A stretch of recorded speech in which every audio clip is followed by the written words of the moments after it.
In the middle of the night, I have almost like a nightmare. I wake up and I had forgotten to nail shut the crate. So I go there and it was raining. I must have woke up the whole neighborhood, you know. It was not closing the box, it was nailing the coffin. I am nailing the coffin, I see it as that. Why this expression, why this thought? Well, maybe death is now looking through the golden frame of this dream, and now reality is going to maybe choke me to death. Does it make any sense to conduct surveillance when somebody knows about it? So now I am Tuesday, the 6th of August. Donc c'était tendu, mais on était excités, on avait hâte que ça commence surtout. Tout était prêt. The Secret Service did maintain surveillance. They did so for security reasons, and I will not go beyond that. I have never obstructed justice. And I think, too, that I could say that in my years of public life, that I welcome this kind of examination, because people have got to know whether or not their president's a crook. Well, I'm not a crook. I've earned everything I've got.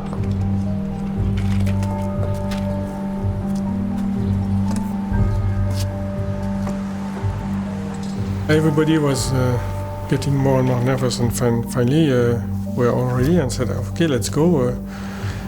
So we jump in the truck.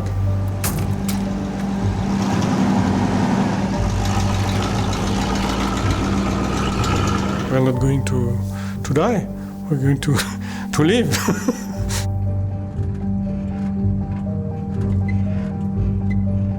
Je me souviens du silence extrêmement tendu qu'il y avait dans la camionnette.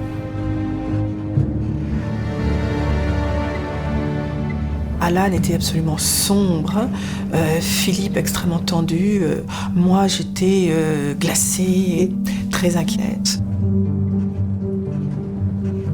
Donc j'étais déguisé en déménageur avec casque, chemise. Pour faire américain, donc beaucoup de stylos dans la poche, il paraît que c'est un détail typiquement américain.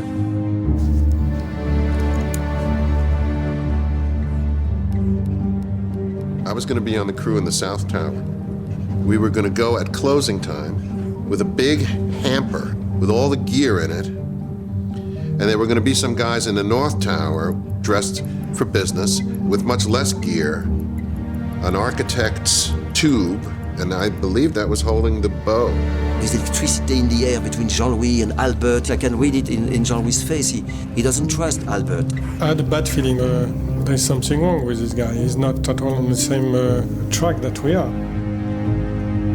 Fear was in the air. I assumed that even in the best possible situation that we were all going to be arrested. There was no doubt of that. I can't imagine how they didn't feel the same way. I felt that the horizontality of driving through the streets of Manhattan suddenly became slant. I was on the ramp. I was being engulfed by the monster. Et Philippe me dit, je sais ce qui va se passer. On va rentrer, on va se faire prendre. It was suddenly not a dream anymore. It was tangible. Il ne pourrait pas continuer à vivre sans avoir essayé au moins de posséder ces tours-là, parce que ces tours étaient devenues à lui. C'était comme si elles avaient été construites pour lui d'ailleurs.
once upon a time. Now that's how you start fairy tales. And actually my story is a fairy tale.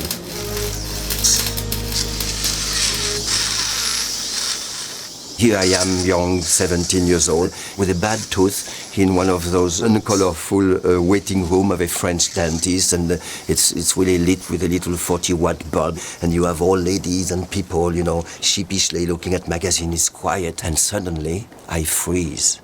Because I have opened a newspaper at a page and I see something magnificent, something that inspires me. I see 2 towers. And the article says one day those towers will be built. They're not even there yet. And when they are, they will become the highest in the world. Now I need to have that, this little tangible start of my dream. But everybody is watching, but I need that page. And so what I do is, under the cover of Sneeze, I tear the page, put it under my jacket, and go out. Now, of course, I would have a toothache for a week. But what's the pain in comparison that now I have acquired my dream? Usually when you have a dream, the object of your dream is tangible, it's there, it's quixotic, but it's there nagging you, you know, confronting you. But the object of my dream doesn't exist yet.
J'avais 20 ans et j'étais une jeune fille très timide, très timide.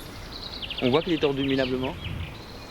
C'est l'endroit où tu poses ta J'étais extrêmement surprise par ce personnage et encore plus surprise quand, à peine il m'a rencontrée, à peine il a pris le temps de me connaître, qu'il m'a fait une cour acharnée, m'apportant des bouquets de fleurs, me donnant des rendez-vous, m'envoyant des petits billets doux. J'étais complètement surprise, je me sentais totalement envahie, harponnée, c'était vraiment ça. Et il a commencé à me présenter son fil, un fil installé au fond d'un jardin. Et je passais des heures à le regarder marcher. Il n'avait pas encore beaucoup d'expérience, il était vraiment au début de sa vie de funambule.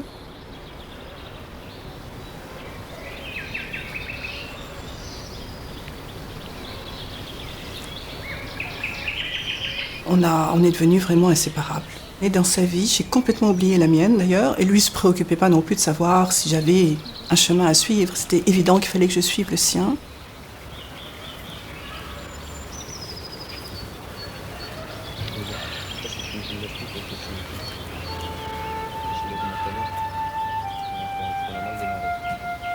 Annie, who knows me better than everybody. Annie, who was at my side during my discovery of the wire, whose large green eyes move me. On reste un petit peu là, on se repose là. When we embrace, we look like 2 kids plotting our next piece of mischief. Oh, vas-y donc.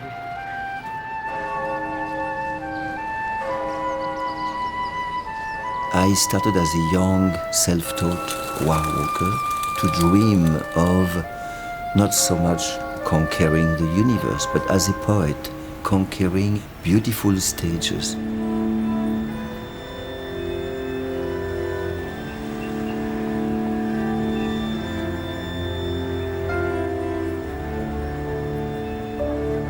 One day he said, I really would like to put a wire on Notre Dame. And first day I thought it was a joke, but in the meantime I knew that there was something a little bit real about it. And then we started to talk more and more about it. And then we started to plan it. It took about a year to find the right way to do it. Jean-Louis m'avait immédiatement dit que c'était illégal, oui. Donc je savais que c'était illégal et c'est ce qui évidemment m'excitait un petit peu. Mais illégal, mais pas vilain, pas laid, quoi. C'était magnifique en fait. Can you imagine you wake up in the morning in the city and all of a sudden you see a highway walker between Notre Dame? It's a dream.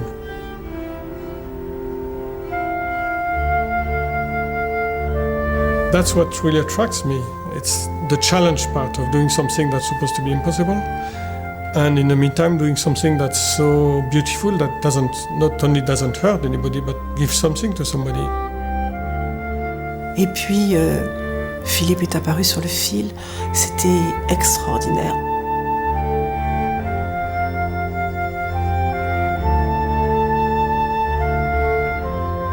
Et je rentre toute excitée et je me trouve là et je me penche sur la nef et je vois qu'une immense cérémonie avait lieu dans Notre-Dame. Et il y avait là une dizaine de prêtres habillés tout en blanc, les bras en croix. Ils étaient couchés sur le sol, la tête contre le sol. J'étais sidérée, silencieuse et bon. Et l'organisme me dit, mais qu'est-ce qui se passe? Qu'est-ce que vous faites? Et je lui dis, mais il y a un funambule là-haut, il y a un funambule dans les tours. Oh, et ce monsieur me regarde d'un air charmant, tout émerveillé. Il me dit, ah bon, un funambule? Oh, mais c'est extraordinaire.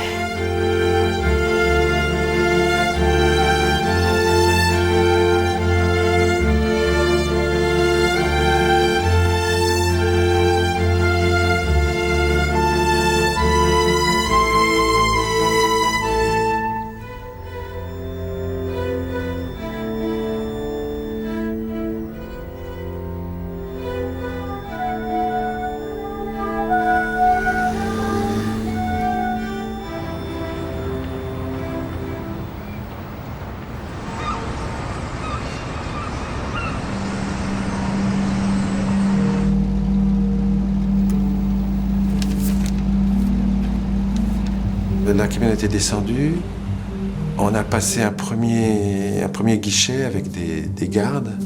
Là, on a présenté les papiers de l'entreprise de déménagement avec des factures, enfin des fausses factures. Tout était vraiment très très bien au point. And now we were horizontal again, but we were driving in the subterranean garage of the two towers, and we were going, I knew the plan, we were going to the freight elevator of the South Tower. The whole plan was in the making.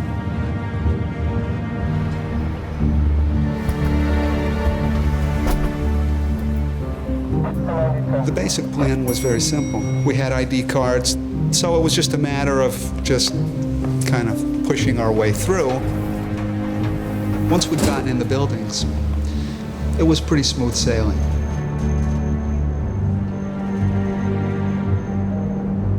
À ce moment-là, il a fallu se quitter. Il y avait dans ses yeux une telle folie, une telle rage. C'était vraiment, de toute façon, j'y vais, quoi qu'il arrive, c'est le moment. Et il m'a serré dans ses bras comme si peut-être on n'allait plus jamais se revoir. If I die, what a beautiful death. To die in the exercise of your passion.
broke into the Sydney Harbour Bridge pylon one night and carried all this equipment in, put a tight rope up, disappeared in the morning, and then sat down on the street and watched Philippe walk backwards and forwards.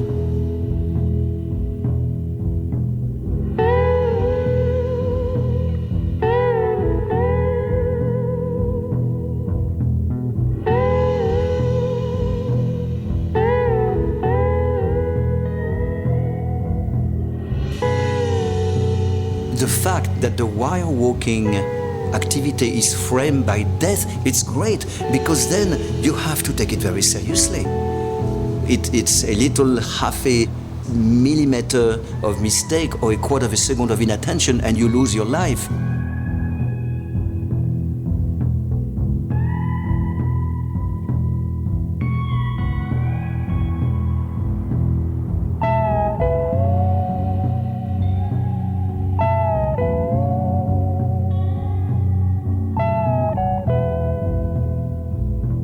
This is the Sydney Harbour Bridge and the traffic was backed up. The police came, of course, within minutes.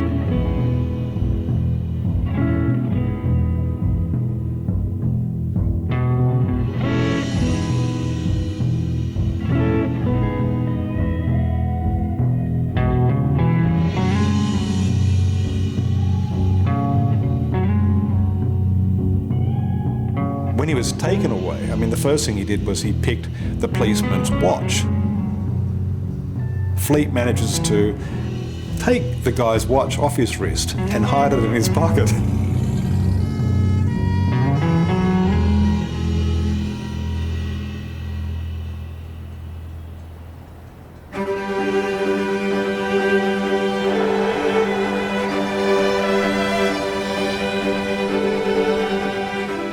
These twin towers are trotting in my head. Elles trottent dans ma tête, you know, I'm galloping in my brain.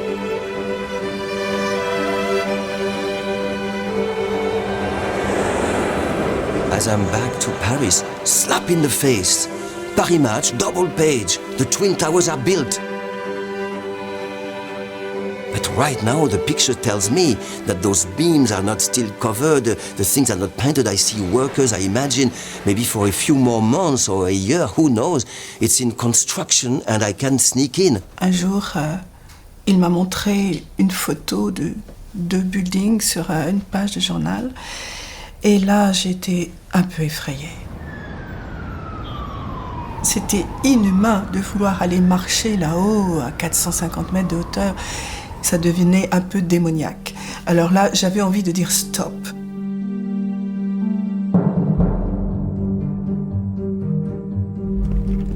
The plan was for me to bring all my equipment to the 82nd floor, which was Barry's hiding place. There was one in each tower, the same floor, and to put all the equipment there using the freight elevator saying delivery for 82nd floor. And Barry will be there to receive, okay. At the time, I was an assistant director of research at the New York State Insurance Department. We had just moved in and I was on what was then the highest occupied floor in 2 World Trade Center.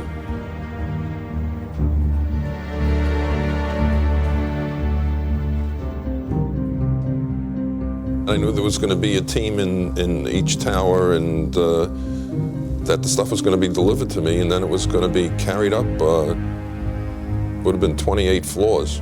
The operator of the freight elevator had not completely heard the foreman shouting 82nd floor, and it was clearly on our delivery bill and on all the package. He asked to the group, what floor again? Right there. I think this is it.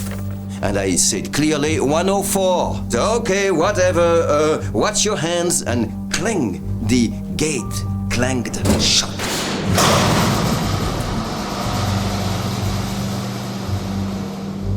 Now we are in a plywood box, I mean a temporary freight elevator, going all the way up. And it's dark, it's travel toward heaven. And the darkness becomes gray, and I see a square of gray that becomes lighter. I see a square of light. It is the sky. We're getting there, and we're arriving just a few floors below the roof with all our equipment.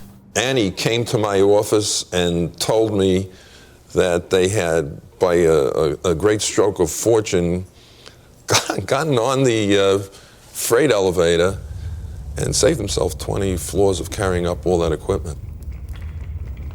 Now I find myself in a deserted floor 104, and the first thing we do is unpack and take equipment out.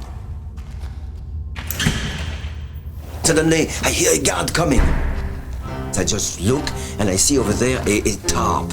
So I just grab Jean-François and I throw him underneath. And I hear Jean-François yell. Et cette poutre, c'était la cage à sorcière qui faisait quand même 400 mètres de profondeur. What? We're going under it. Yeah, we had to hide under a tarp. Donald starts saying, well, hold on, my leg, hold these, where can I go? And I kind of like, right on the spur of the moment said, you know, man, I can't do this. And he's like, okay, go ahead. Go quick. And I think who was the more happy? Was it Donald or I? But anyway, bye-bye, Donald. Unbridled glee. I'm so happy to not have to do this. I'm running down the stairs, 110 flights. It's like those dreams where you never touch down. It was so beautiful.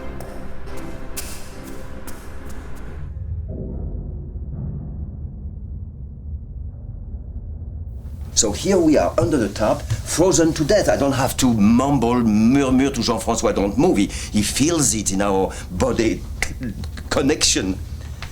And now the guard comes. Has he seen us? Has he heard us? Has he seen the tarp move? But the guard comes and leans against the structure, and he seems to be a foot away. And I hear the cracking of his walkie-talkie, and I hear he takes a cigarette. And the sound grows up now of the lighter and of this first puff, the burning of the extremity of the cigarette. And he seems to be almost leaning on my ear. So we are, frozen, we don't breathe.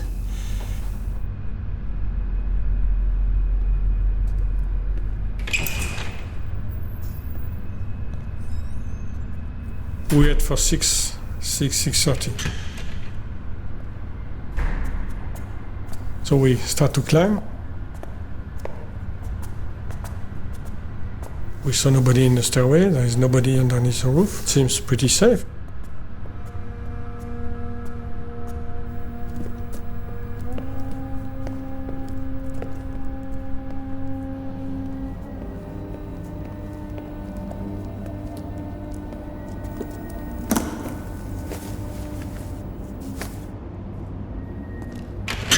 All of a sudden, we hear somebody coming from the stairway.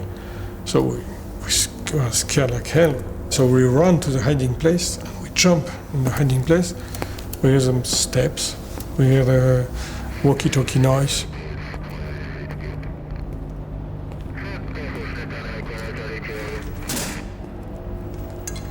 The noise were very confusing. Sometimes you don't hear the guy for 10 minutes. So you think he's gone.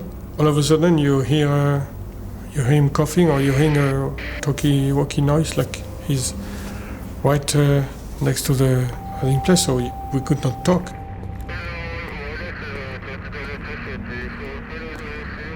We started to write little notes. We kept saying, do you think now? Yeah, let's wait or longer. It was uncomfortable, but once you understand that you don't have a choice, you try to settle in and just wait. At that point, we are in suits, in a business suit. Being in a business suit with heavy equipment, hiding behind a pile of boxes, there is no explanation. If we are caught at that time, that was it.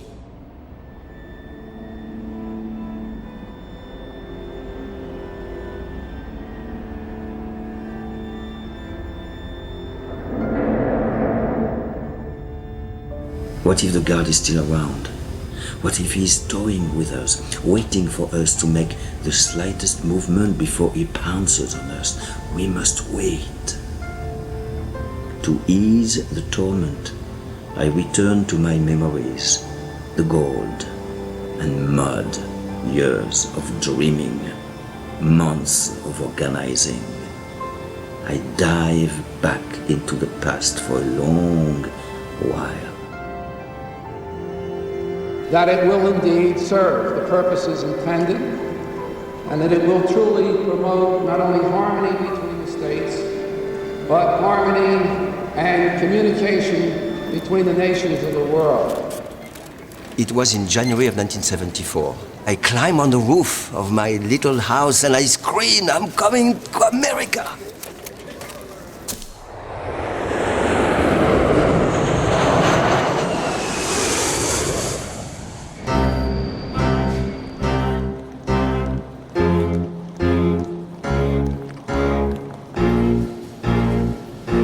And the minute I got out of the subway, climbing the steps, looking at them, I knew that they were no dream. I knew that my dream was destroyed instantly. Impossible, impossible, impossible. It's clearly impossible, not only to walk across this, I probably hardly thought of it, but to bring almost like a ton of equipment secretly, to rig a wire for hours, to guideline it. It's clearly out of human scale. But something in me pulls me toward touching it.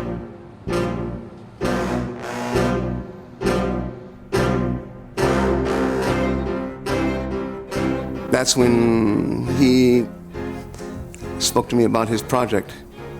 He said, "Well, I want to string a wire between the two World Trade Center towers." I said, "Okay, sounds wild." I mean, I'd never met a high wire walker before, so I had no idea nor did I even entertain the idea at the time of what the consequences of anything happening would be. It just sounded like a really fun adventure to get involved in. So I took it upon myself to say, "Sure, let's work on it." It was the first occasion we went up in the elevator. We basically took the elevator to the 86th floor. When we got off, there was a guard there. He said, "What are you doing here?" So obviously we couldn't continue. So we took the elevator back down again, and then we realized, well, he actually said, "Well, let's just walk up." And we proceeded to climb up the 110 flights to the top.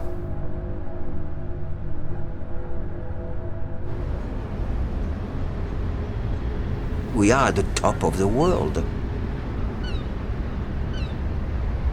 I see two slabs of concrete, barely inhabited with some construction, no fence, no net, no nothing, and I am frozen to death. I see the other tower and I imagine the void, and if I were to run on this slab, I will just fall to another life.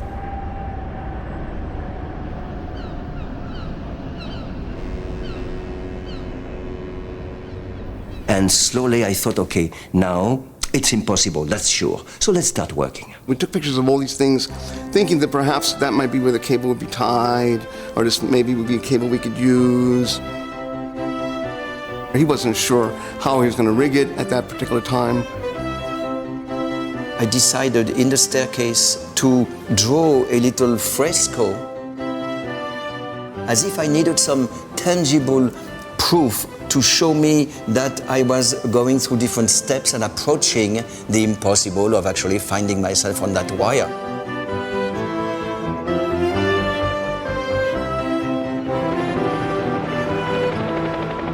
I even rent a helicopter at some point, and Jim Moore was with me taking pictures of the roof, of the equipment there, for making a model, for measuring. But I also wanted a little bit to see if it was possible. He wanted to get higher than where he was going to be when he walked on the wire. It was a way of tricking his mind into not feeling fear by being higher than where he was going to be when he actually did the walk. One day I received a postcard with the World Trade Center. I never heard about the WTC at that time. And he had drawn a little wire on top of the towers. I thought, of course, that's why these towers are there. I mean, for Philippe. So now I go back to France. The minute I arrive, I didn't even go home. I run to Jean-Louis, my old friend, and I said, I have a new idea. This, we knew that legally we could not do it. I mean, nobody knew Philippe Petit, nobody knew us. You go there and you ask, can I put a wire on top of the World Trade Center? They said, get out. No, So I tried to get some information from Philippe. So, okay, you have been there, you told me you have been 10 times on the top, but what did you get as, what do we have as information? But I have pictures, look, and we can put the wire, I don't know where to put it, but we'll find out with the pictures. Ça le mieux. Sans le casque. Sans le casque. This is the best. Tout à l'heure, c'était un moulin flicard. C'était mieux. Voilà ce que tu feras quand tu seras en prison, aux travaux forcés, qu'on te fera faire des lavages de vitres dans les grandes tours. I started to do a little recap in my head, and I found out we had nothing. He's not driven by the impetuous feeling of dancing between the towers. He's driven by, I'm going to help Philippe, I don't want to help him to kill himself, and I don't want to be caught there, and we want to succeed, we don't want to fail. So for plenty of reasons that are actually noble and understandable, he becomes almost we're fighting a lot on you don't have enough elements, Philippe, to build up a serious plan. So now I go back, and it's the second visit to America. Now I spend my time spying on the Twin Towers with all my might. I go day and night, I note things, and I fill the exercise books with all those notes and little doodling, and I look at what commercial vehicle go underneath for freight delivery. I go in, I find a way at lunchtime to disguise myself. Out here, the workers seem to arrive in normal cops, meaning So at some point I am so much into taking notes as a spy around the towers, I don't see, it's a construction site, I don't see one nail sticking out of one plank. So right there, the big nail goes through my soul. 3 days in bed. So here I am with crutches, thinking I am incapacitated. No, it's the opposite. It's wonderful. A human being with crutches, the universe is his. The guards, help me, can I help you? Let me hold the door. People, sit down, take your time. Nobody asks me for an ID, nobody says, what are you doing here? It's fabulous. So then now, even though my feet is about to be repaired, I use the crutches a lot. Okay, and sometimes you would see the man leaving his crutches and running around to measure something and coming back and being with crutches.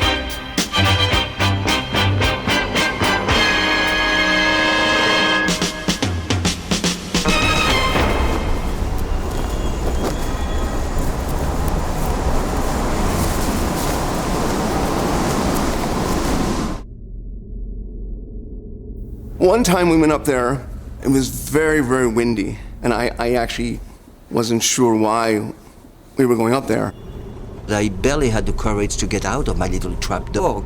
And Jim, hanging on, I don't know how, managed to take a picture of me hanging on to a post at the very roof of the tower with my body almost horizontally. The wind was blowing me away. So what if? It was very scary. That was maybe one of the first times I realized how crazy it was up there with that kind of condition and the height and what we were involved in. What happens if I'm up there and I rig it and something happens? I just started thinking about those things when it got closer to the actual event. I basically said, no, I can't help you rig. I can't be part of the team that goes to the top.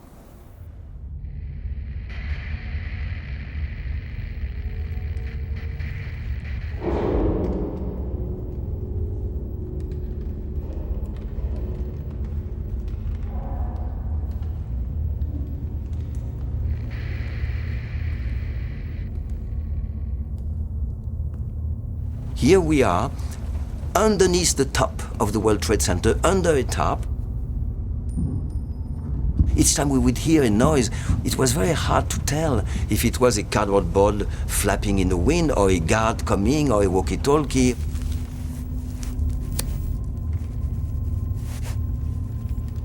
I drill a little hole with a paper clip, and I enlarge this hole in the canvas with the conic end of a ballpoint pen. And then with one eye, I was able to see a little bit of the ambience light going onto the figure of my watch. What time is it? Is it dark outside? Oh, I heard noise. Let's try to go out of the top. J'avais son pied dans le nez, lui il avait mon pied j'ai pas entre les bras. Enfin, on était complètement enchevêtrés. Là, on s'est bien connus, on peut le dire. Comme rarement j'ai connu un homme. We kept hearing more and more noise from the roof, like voice, like machines, sometimes far away, sometimes very close, but really like somebody was walking on the roof. We said, gee, if they're walking at night, well, we are stuck. I mean, there's no chance the coup will happen. The longer we waited and the longer we hid, the less time we'd have to do what we had to do to get up there. There was tension. I thought that we were both out of our element, that neither of us really should have been there. There's something that I don't trust in this guy. He's not deeply concerned by the thing. Why is he here?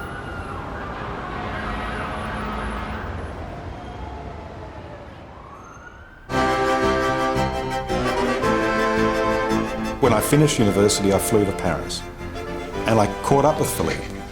And he showed me this sort of extraordinary sort of diagram and this photograph of this building that was being constructed in New York. This is a big one now. In the world, big one. You know, I looked at this huge tower, or towers, and Philippe was just so enthusiastic about doing this. So I became, I guess, one of the first members of the team. Voilà. On était dans le team. Voilà, on l'a fait. Merde! Il est bien cuit. Ah la vache! Oh la vache!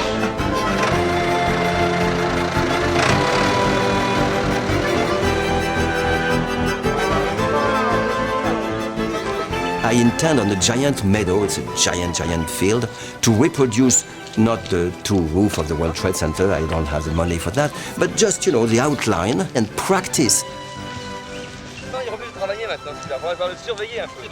Il voulait mettre un fil exactement de la longueur, de la distance entre les deux tours et s'entraîner le plus possible là-bas. 1, 2, 3. Even if I miss, doesn't matter. We had I guess it was a little bit of a boot camp or a training camp. Essentially, we spent time there conceiving, designing, trying to work out how to make this thing work from every aspect. Quelqu'un lui a parlé de l'élasticité de la structure et du fait que les tours pouvaient bouger sous l'effet des turbulences, sous l'effet du vent. Alors il y a eu un moment de grosse inquiétude. So I asked my friends to make the cable dance. And here is Mark the Australian, here's Jean-Louis, Annie. And we would jump up and down on these wires. We'd try and bounce Philippe off of the wire. Non, déconne pas sur ton fil. Qu'est-ce que tu fais? M'asseoir. Voilà. Et tu laisses venir. Ah non, c'est pas du tout pareil. Moi, j'étais au bord ici, et là, il faut... The World Trade Center was extraordinary because it was 200 feet between the towers. So how do you get a tightrope from one tower to the other? Look what you will see. You like that? We have to find a way to throw something. Then you can pull a little string, and then a bigger string, and then a rope, and then eventually the wire. At some point, I mean, I thought even of a little airplane, radio-guided. Football and baseball, yeah, we have to learn how to play baseball for 2 months before we can do that. No.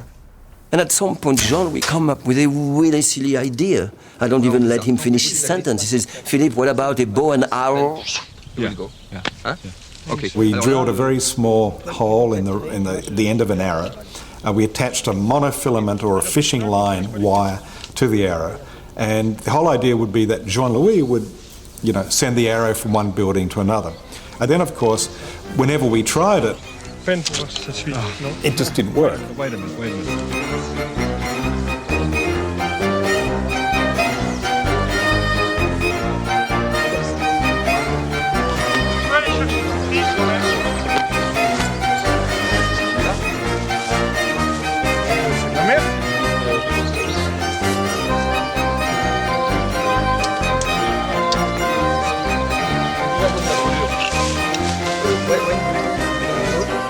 It's pretty useless. Proper one will make a proper Because it's no point. Faire une machine. In the end, we designed a spool that had a conical shape on it so that the monofilament would unravel and go very freely through the air. Ça, il y a déjà vachement C'est génial.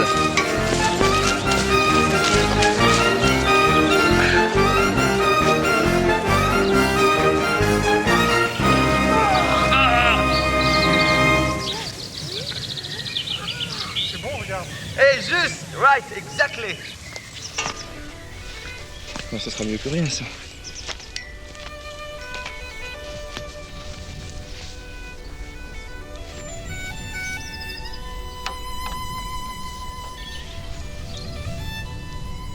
As a child, I loved to climb everywhere. I let the psychiatrist decide why. Maybe I wanted to escape my time. Maybe I wanted to see the world from a different perspective. I was an explorer at heart. Who knows and who cares? But I was a little climber. And nobody, not my parents, not the teachers, nobody could stop me.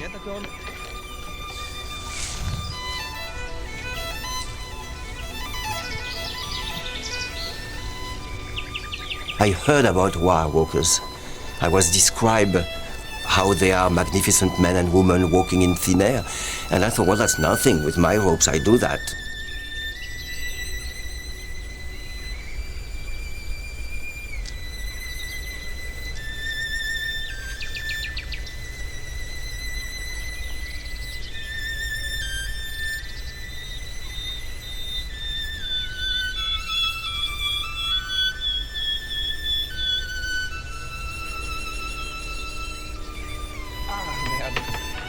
C'est vachement beau, je vois si j'arrive à le contrôler. Ça donnerait quelque chose dans ce goût-là. Enfin, il y a uniquement quelques pas qui vont être bons. Il y a toujours eu, et il y a toujours chez Philippe, un côté mauvais garçon. Philippe a reçu une éducation très stricte. Donc, bien sûr, il n'ira jamais très très loin dans l'illégal, mais c'est pour lui un plaisir, un immense plaisir de se permettre comme ça certaines libertés. Il est tellement excessif, tellement créatif, que chaque journée est un petit peu une œuvre pour lui.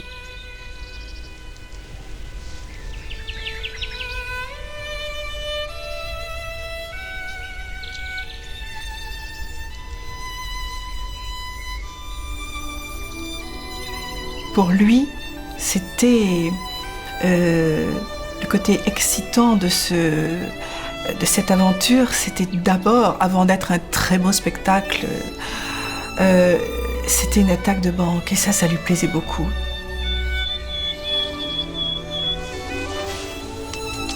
Oh non.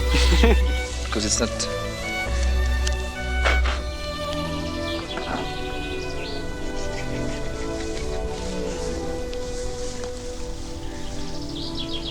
Et Jean-Louis, viens, monte sur moi, vite. Plus vite, plus vite.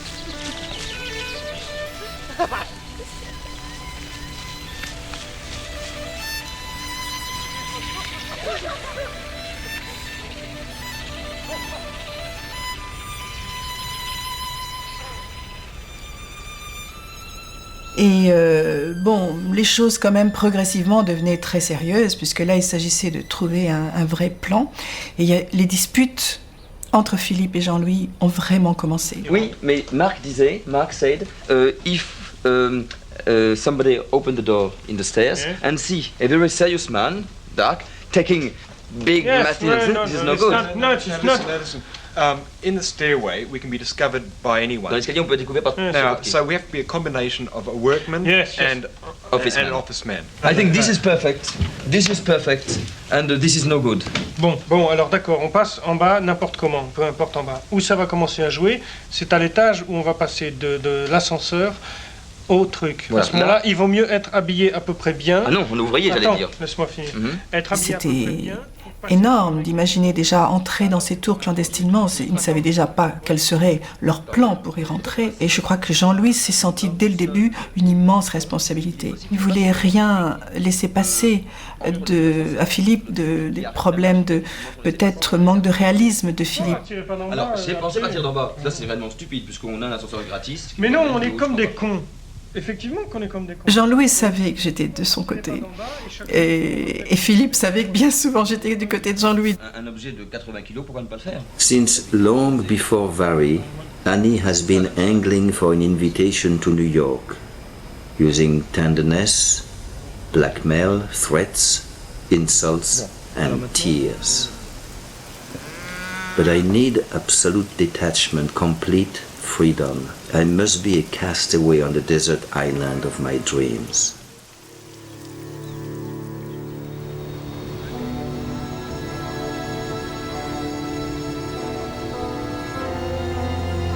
Philippe and I travelled to New York together, and I remember looking out through this hazy airplane window and seeing in the far distance the Twin Towers. We'd come all of this way, and this was what we're here for. Metropolis, France's #1 journal of urban planning. We are preparing a feature profile of the workers who are presently constructing the World Trade Center in New York. Our credentialed reporter, Philippe Petit, kindly requests your cooperation for this article. He told me he was a French journalist, and it was just not normal for me to say, show me your credentials, if you would. He was going to write a story about the World Trade Center for the French newspapers, and he had 2 photographers with him, and I thought that was pretty good publicity. You completely trust the building yourself? Is it safe up there? Yeah. Oh, I mean, like tumbling down, falling down or something? Yeah. No, I'd say. Here was this sort of long-haired Australian and this sort of very volatile Frenchman who couldn't speak great English, saying we were journalists, and we enlisted Jim Moore, and he was the cameraman. It was interesting because here we are disguising ourselves as someone who we're not, and perfectly getting away with it, and it was wonderful. When you are working here and when the weather changed, you stop because you just you cannot work anymore. I mean, What do you mean? If we start doing a day up here and all of a sudden the weather gets bad, we have to finish the day. Ah, yeah? Oh, yeah. So it happens in your life to work there on the top with very bad conditions. Oh, yeah. Yeah. And you get a little bit scared of that. No, not really. I remember Jim would act like he was taking a photograph of a worker, then at the same time he'd put the camera down and he'd take a photograph of a pylon or an anchor point or something like that. The towers were not corners facing corners, they were askew, which was a problem for me to decide where to put my wire. So in principle, that's a cable across the 2 roofs. I decided to attach the cable to what I believe were the strongest beam at the top of the roof, and then I'm going to tie the wire to here on the south tower. A cable between 2 buildings of a long length, it sways, it goes up and down, and there is almost an invisible move, which is a torsion on itself. So what we devise, it's called a cavaletti in the circus parlance. It's actually a guide line that is perpendicular to the axis of the wire, and it goes down to the ground. Even with permission, we couldn't go a quarter of a mile to the ground, plus I needed a pair. Here's 1, and here's 2. We know they cannot go down. So the solution was asymmetric rigging, which is like this. Here's the first attachment. Each cavaletti had 2 legs, a short one and a long one. So this is what I decided was the best for the situation. And now I am preparing for le coup. We are going to do it. I arrived Saturday, and the coup is due on Monday. He's more and more ready for the coup, but the coup itself is not ready. And I was very frustrated about that. I knew we had to act quickly, and I knew we had nothing. Jean-Louis wants to know, so have you done this that I asked you to do, and what is my answer about when the garden? And I don't satisfy him with my answer. So he attacks my non-preparations, when actually I feel that I have prepared immensely. I think the longer we were there, the longer I was cognizant of the fact that it was a very ambitious pursuit, what we were doing. Everything. We just weren't ready. Sweet, the balancing pole means more sweet, we must have put the screw. I never doubted Philippe's talent, his prowess on the wire. It was the unforeseen things that really worried me. If I need the cavalities or not, You know, America's a very litigious society. You know, involuntary manslaughter, assisted suicide. A little bit, then put everything down, okay? I didn't want to be liable for the death of a friend.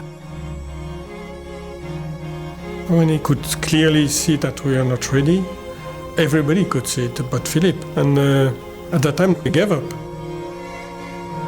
Obviously, with the Australian not there, obviously the whole thing is a total debacle.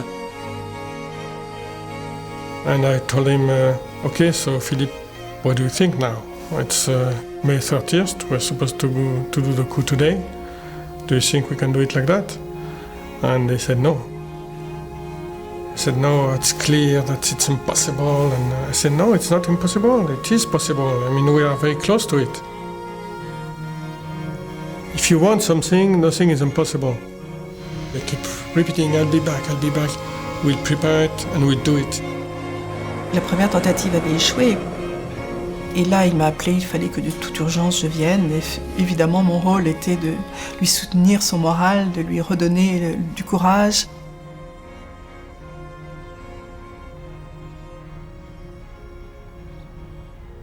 Et voilà, donc c'était toujours essayer de comprendre ce qui se passait dans sa tête, encourager.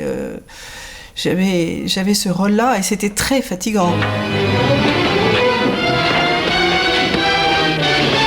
Il regardait la télévision une partie de la nuit parfois et ne regardait que des séries policières, des attaques de banques, des histoires de gendarmes et de voleurs. Je suis sûre qu'il se mettait en condition avec ça. Il cherchait là une force pour arriver à violer ces tours. Donc on retournait constamment au World Trade Center, dans le grand hall d'entrée, et Philippe observait comment les gens passaient, il présentait des passes, etc. Il observait le plus de choses possible. I saw him in the lobby, and it was just somebody that didn't belong there, like someone who would come out. It was just a wrong juxtaposition. It just was very, very odd. Philippe! Oh, it's wonderful to see you. And his name is Barry, and he has seen me street juggling in Paris. Well, he started talking and telling me all this wire walking that he did. And I think I said at some point, well, if you're thinking of doing the World Trade Center, forget it. But he sort of draws you into his world. And I guess I was the kind of guy who was not averse to doing things that was slightly, you know, not totally legal. Barry calls me and says, Philippe, sorry to tell you, but the security around the World Trade Center in general has changed, and now we all have forced to carry an ID. But I happen to have mine freshly unsealed from the envelope, and it will not be too much trouble to abandon it in your hands for a few hours. He did this incredibly artistic, perfect job of copying it and getting an ID card with his own picture on it.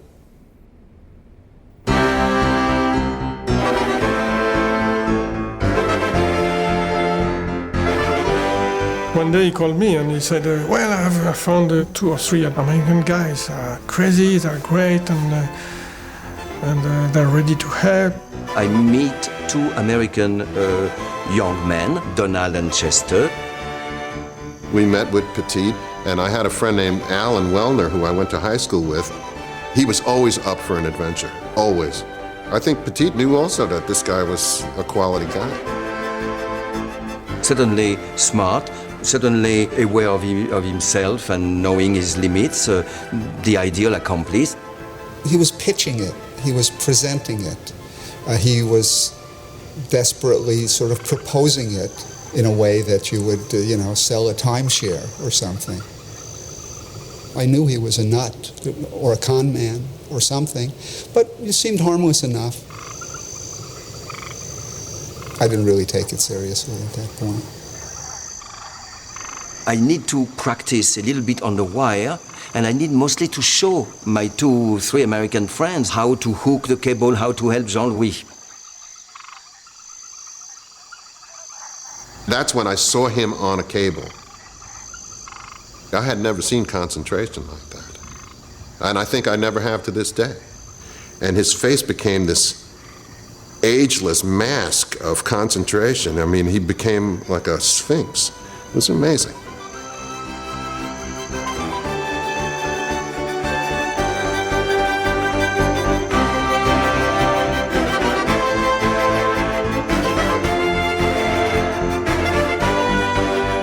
He did it beautifully and calmly, and he just did it, in fact, literally with his eyes closed.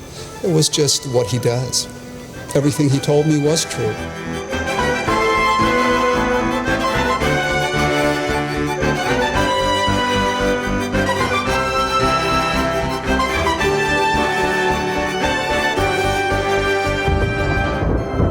J'étais inquiète. J'étais inquiète. L'équipe comprenait des gens qui n'étaient absolument pas fiables.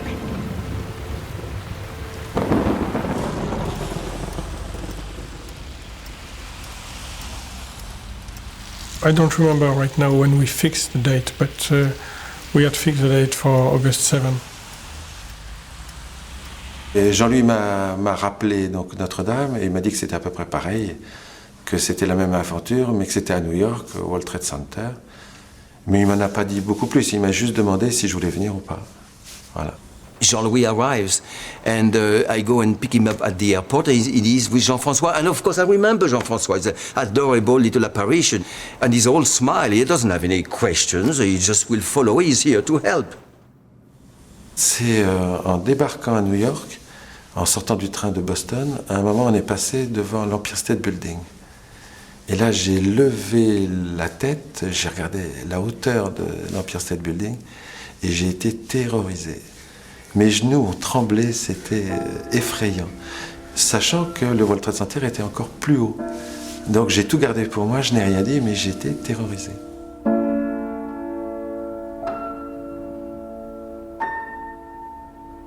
When I was a boy, I dreamed of Philip Marlowe. He took me as his... Quand Jean-Louis est revenu, la tension a monté énormément. C'est devenu insupportable. C'était le problème de l'équipe.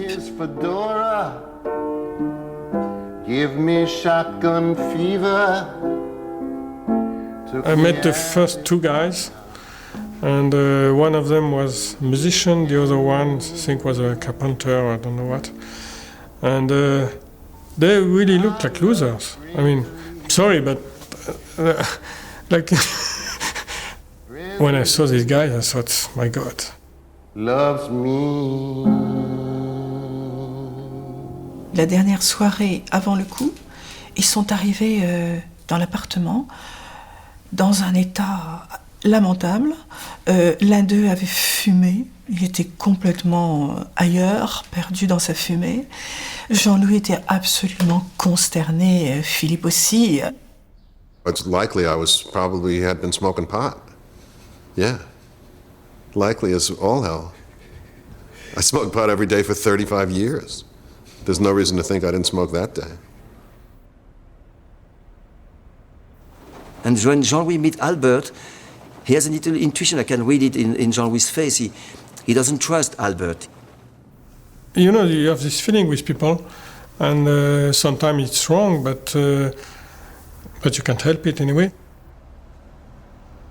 We shook hands, said hello. They didn't speak English, I spoke no French, so there wasn't too much to say, just nice to meet you, good luck, let's do what we have to do.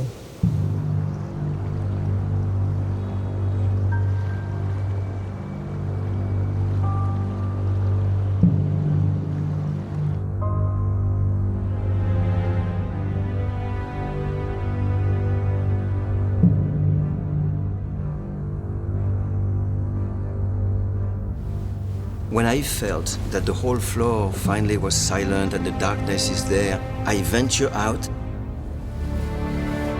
Imagine staying 3 hours on a beam. You cannot walk. You need re-education. A normal human being staying completely unmoving on a beam for 3 hours cannot walk.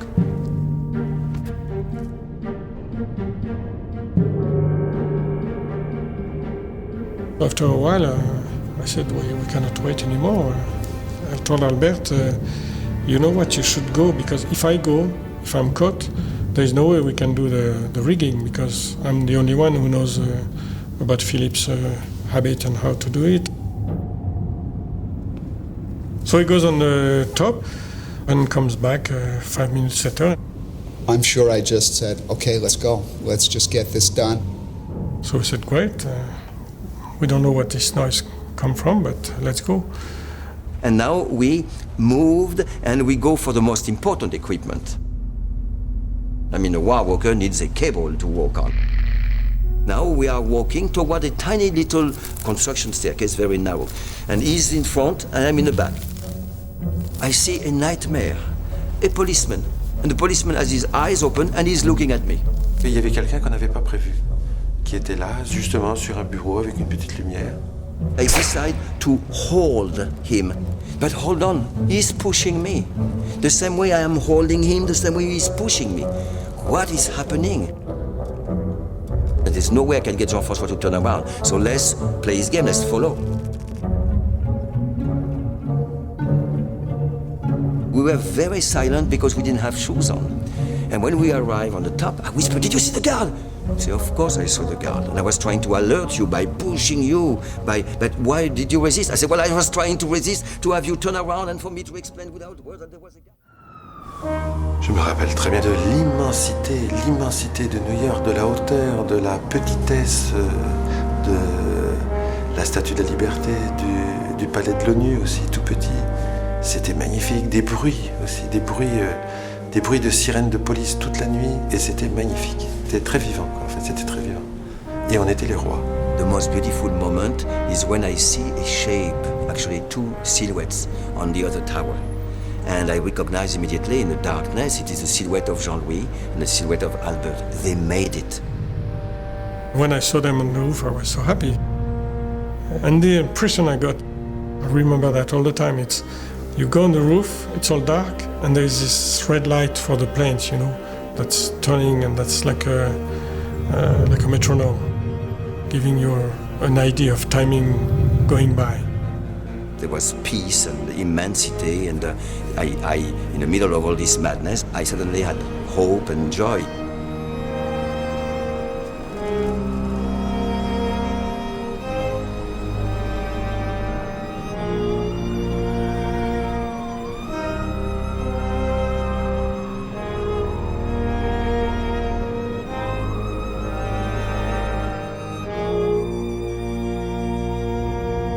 So I put, like a bat, actually, I put Jean-François upside down in that little staircase opening, just his head showing. So imagine what the guard must have seen if he were awake. He would have seen a human being head looking at him upside down.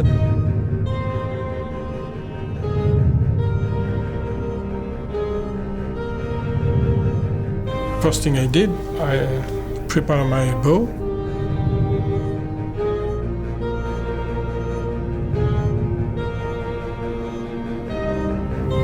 Prepare the arrow and prepare the fishing line and wait for them.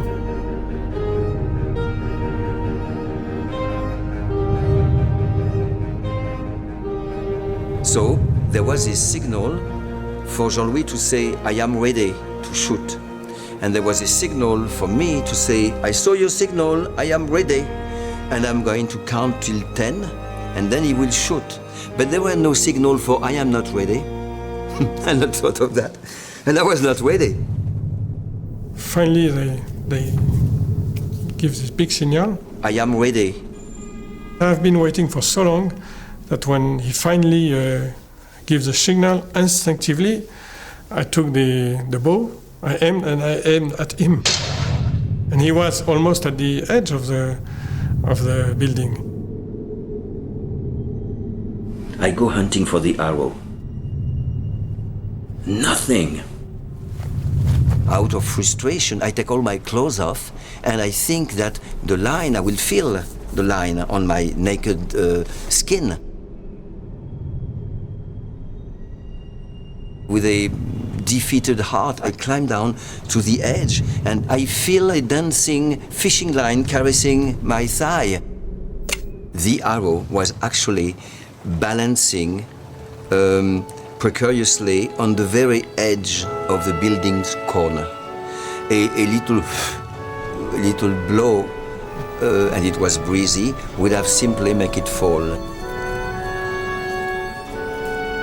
The first thing we did after a few cordinas, a few little ropes getting bigger and stronger, was to bring a burlap bag. And this bag was carrying the very important item of the communication, the interphone. A little tinny toy intercom is connected, and we hear Philippe's voice on the other end. And that was an important moment. Now the four of us are together. The work is truly going to begin. The guard leaves. Jean-François hardly can talk. His head has been upside down for so long. But we go back, we rush, we get our shoes. And now we bring the equipment like mad people. And I put a little trap in the staircase. And that will be like an alarm clock, would be, somebody's getting on your roof. By that time, everything was perfect. I mean, it was not even midnight with a normal rigging. That means within 3 hours, everything would have been perfect. Now we are ready to pull the wire. Philippe has a wire ready. The nylon rope is in our hand. We are ready. At some point, I gave probably too much cable. And all of a sudden, I see the wire going, tremendous noise. I thought, my God, what's going on? We almost lost the wire. So I called Philippe, what's going on? He said, yeah, we could not hold it, which is very unfortunate. The fact that I didn't speak French, so I couldn't hear the details of what was going wrong, was probably just as well. So we had to pull probably more than 100 meters of wire plus rope. I don't remember how much we gained with each attempt. Maybe we worked hard for 1 minute, 2 minutes, 3 minutes, 4 minutes, and got a tiny bit of this endless cable up there. Within, I don't know, half an hour, it became almost impossible. Here we are in big trouble. Somebody is coming on the roof. Jean-François hears also, and he hides immediately. And I see him, he's like a dead animal. As a child, have you ever played hide and seek in a park and take refuge behind a giant tree trunk? And a policeman comes to the roof. And then your companion comes, circle the trunk. He walks, you walk. He stops, you stop. The man starts turning around this obstacle in the center of my tower, and I turn around on the side diametrically opposed. This little pas de deux could go on forever until one of you turn around and bump into each other. Well, this is exactly what happened. He turns, I turn. He stops, I stops. He go on, I go on. Now, of course, if he would have turned around, oops, hide and seek.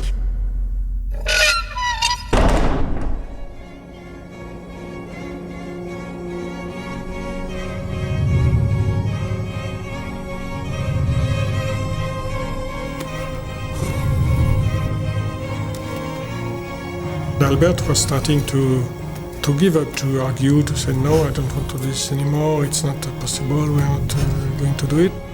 It was clear we weren't going to get this job done. But there was no arguing with him. There was just, it was useless. He was just going to go ahead regardless. It's impossible that he thought we were going to be able to rig this before daylight. Imagine being after this months of preparation, this months of all that, and finally being on the roof, and having to stop because the wire is like that. I mean, at dawn, I assumed, well, the jig is up. We did the best, and now, let's get out of here.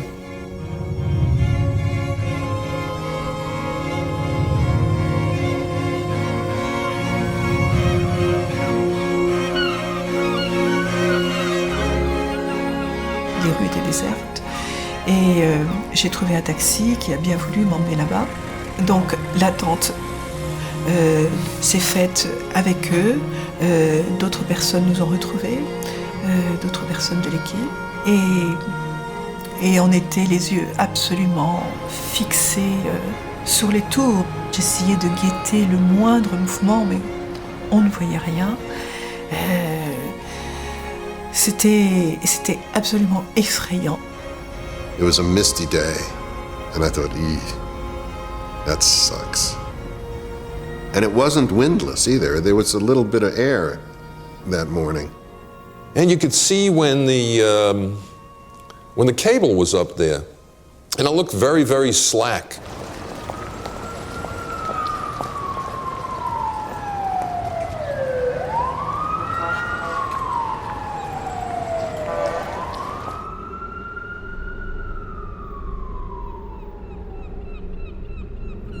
I put like crazy. Finally, I got the wire. For some reason, the last meter was the one that came the easiest.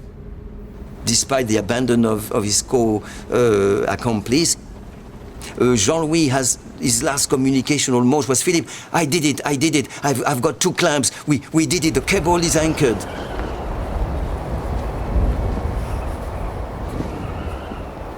All of a sudden we see this black spot coming down off the top of the towers, and we didn't know what the hell it was. It was like, oh my God, what is that, you know? On a vu quelque chose, une seconde qui est tombée de là-haut. I saw this thing falling down, and I couldn't believe it. And I said to myself, if that's it, you've been fooling yourself this whole time. He went straight down with the first step off the roof. He might be dead. Alors on a poussé un grand cri de soulagement, c'était simplement un vêtement. On s'est dit, bon, il a laissé tomber quelque chose, c'est pas grave.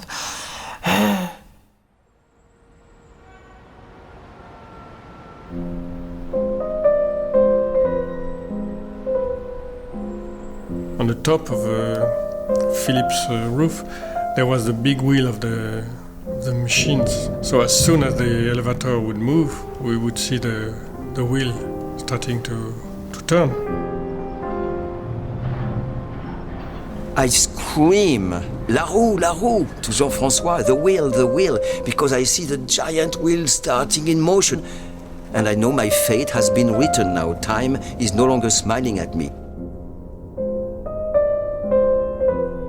At that time I was very worried. I think the first time I was really scared. Oh my God, he's exhausted like I am.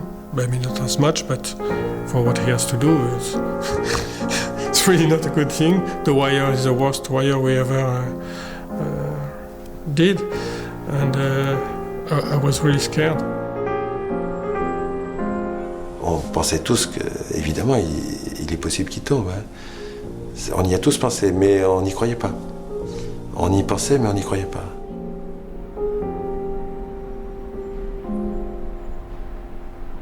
And I had to make a decision of shifting my weight from one foot anchored to the building to the foot anchored on the wire. This is probably, I don't know, probably the end of my life to step on that wire. And on the other hand, something that I could not resist, and I didn't make any effort to resist, called me upon that cable. And death is very close.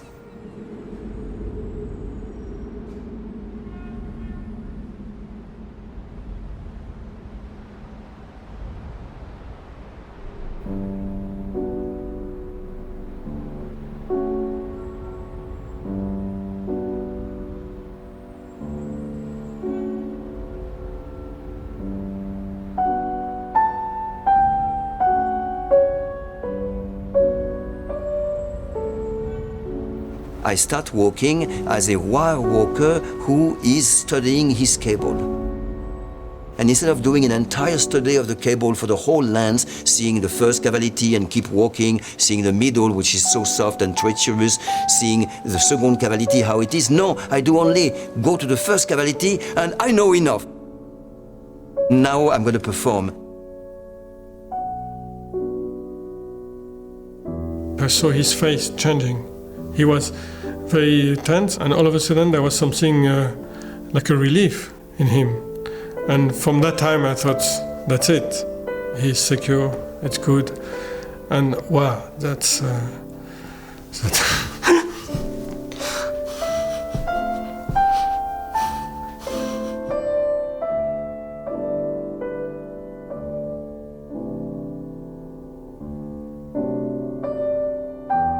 J'ai vu Philippe. J'ai vu Philippe là-haut et c'était extraordinaire. C'était tellement, tellement beau. C'était comme s'il marchait sur un nuage. Et il y a eu des moments extraordinaires. Il s'est couché. Et ça, c'était l'extase de voir cette image de Philippe couché là-haut.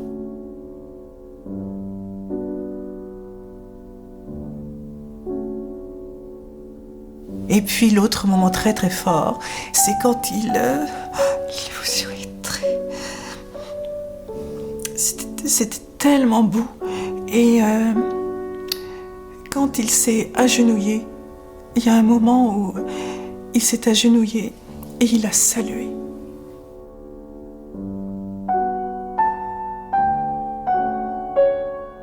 Et donc je criais, regardez, et les gens ont commencé à se rassembler, mais personne ne voyait. Et ils me disaient, mais qu'est-ce que vous voyez? Et je leur disais, mais un funambule, regardez, un funambule, il marche.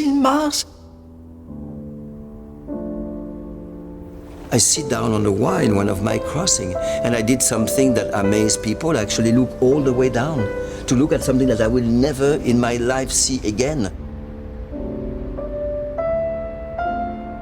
So I can tell you, and yes, probably it's a lie, but to me it's not. I heard the crowd. I saw the crowd. I hear them murmur.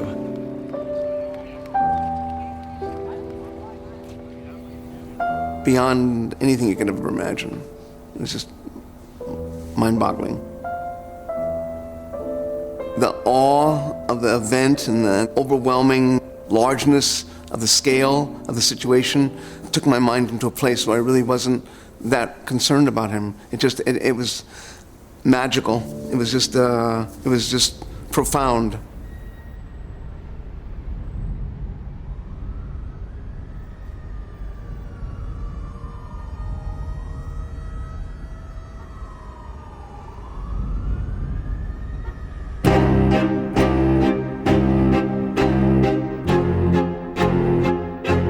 Officer Myers and I observed the tightrope dancer, because you couldn't call him a walker, approximately halfway between the two towers. And upon seeing us, he started to smile and laugh. They don't know how to react to a daydreaming wire walker laying down and dialoguing with a seagull, so they were really mad. Philippe a fait des provocations, bien sûr, puisque c'est son travail, hein, c'est son caractère en plus. C'est-à-dire qu'il se rapprochait et les gardiens voulaient le saisir, ou les policiers, je me souviens plus si c'était policier.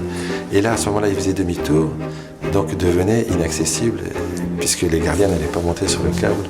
When he got to the building, we asked him to get off the high wire, but instead he turned around and ran back out into the middle. Everybody was spellbound in the watching of it. When we observed to the fact that he wasn't about to come in because he seemed to be enjoying it so much, we mentioned the fact to his associate that if he did not come in, we would have a helicopter pluck him up off of the wire. At which time his associate spoke to him in French, being that he's a Frenchman. Philippe! You know? And he said, the police are going to dislodge you and you should stop. And I was madly enraged by that, but also it saved my life. There is somebody out there in a tightrope walk between the two towers of the World Trade Center, right at the tippy top. I personally figured I was watching something that somebody else would never see again in the world. Thought it was once in a lifetime.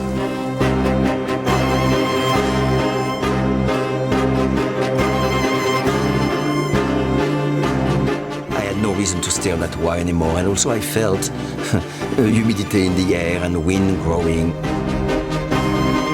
My friends later told me, you spent 45 minutes. They said, you know, you did 8 crossings. They grabbed me and they grounded me, handcuffed, actually hands in the back. I was thrown down the staircase, the most dangerous part of this whole adventure. I almost break my head on the narrow staircase that lead to the elevator. Well, we got it from the Port Authority that it took about 3 days to rig it up. I say it's about $1,000 worth of cable, and the rigging outfit itself, it's magnificent the way he did it. Did he say anything about why he was doing it? No. Why did you do it? I will explain. I will take the time to say. You know, why? And that was a very, again, in my way of seeing America, a very American finger-snapping question. I did something magnificent and mysterious, and I got a practical why. And the beauty of it is that I didn't have any why. Why did you do this? That's the thousand why in this morning. There is no why. I was then taken for a psychiatric examination by a psychiatrist. C'était une sorte de grande paillasse scientifique où les fous circulaient autour. Et c'est toujours pareil, c'est qu'on est au milieu de vrais fous quand même. Et nous, on n'est pas fous, on est des vedettes. Alors, I keep asking for water because I was so dehydrated. And he said, when was the last time you drank? And I say, are you crazy? You're mad. I mean, do you know what I did? I danced at the top of the world. I am in the front page of all the world. The 300 journalists are waiting to talk to me. And you're asking me when was the last time I drank? You're completely mad. So he wrote, you know, the guy is completely normal and he's just very thirsty. Police took a humorless view of the act.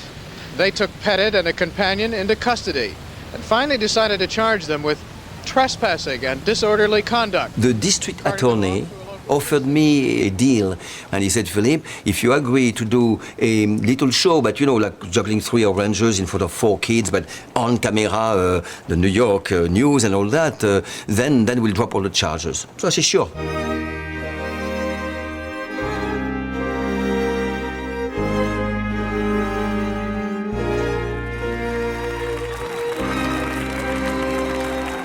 And now I climbed down the steps of the Palais de Justice. I saw in the crowd an admirer. She was smiling beautifully and she came to me and she put her hands on my neck in a loving way and she amorously said, Philippe, I would like to be the first person to welcome you and to, you know, to celebrate with you and I can follow you anywhere. So yes, it did end up on a waterbed in a loft somewhere. But here I went for a very short little moment of I don't know, of pleasure of the flesh. How disgusting. But I am sorry, how beautiful too. I mean, my friends were waiting for me. Annie, my girlfriend, it was a betrayal of my friends. And I remember I called and said, you know, I have many interviews to do, so I'll see you soon. This magnificent explosion of pleasure, let's say it, and then I went back, frightened to death, you know, to my friends, thinking I'm really a guilty guy. Et j'ai vu Philippe découvrir ce que c'est que la popularité, être reconnu en plus avec des signes d'amitié, avec des signes d'enthousiasme. Les gens traversaient la rue pour lui dire « Oh, quel cadeau vous nous avez fait, c'était tellement beau, c'était une bouffée d'air, merci ». C'était extraordinaire et je pense que dans la tête de Philippe, beaucoup de choses changeaient. I am a celebrity in New York. People say, are you the guy who walked between Twin Towers? I say, yeah, it's me. This is incredible. And then some people say, are you the guy who? I say, yeah. And then people say, are you the guy? I say, yeah, it's me. Alors, la sentence du juge a quand même été, j'ai trouvé assez sévère, c'est que j'ai été expulsé des États-Unis. J'étais condamné à être expulsé. We talked about it in the plane, and Jean-François he's so happy. He said, well, I'm ready for the next time. And I said, no, there will not be any more story like that. There was something broken, probably, in this friendship. It doesn't matter, because we did it. And basically,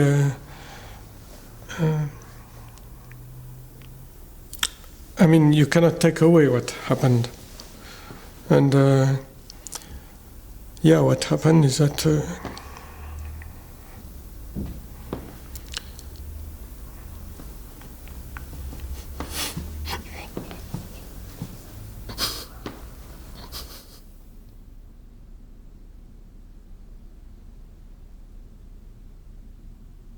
there was a love story. Mais il était évident que pour Philippe, une étape incroyable avait été franchie dans sa vie. Et il commençait quelque chose d'autre, une autre vie. Et étrangement, moi aussi. Notre aventure devait se terminer là. Et c'était beau comme ça.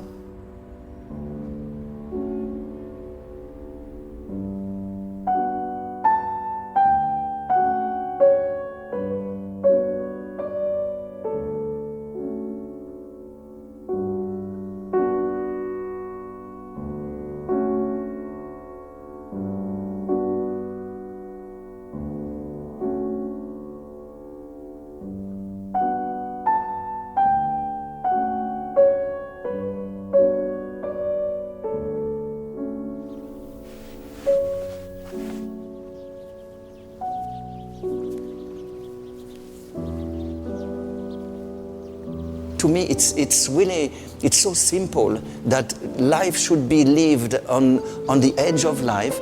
You have to exercise rebellion.